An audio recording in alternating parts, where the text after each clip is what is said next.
بسم اللہ الرحمن الرحیم۔ رمضان شریف میں روزانہ ہر نماز کے بعد درج ذیل دعائے مغفرت کو 3 مرتبہ پڑھنا بہت افضل ہے۔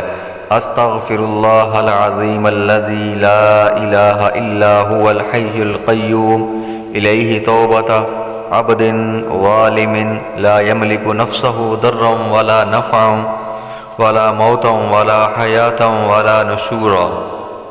میں اس عظمت والے اللہ سے معافی مانگتا ہوں جس کے سوا کوئی معبود نہیں، اور وہی ہمیشہ ہمیشہ زندہ رہنے والا ہے، اور وہی ساری کائنات کو تھامنے والا ہے۔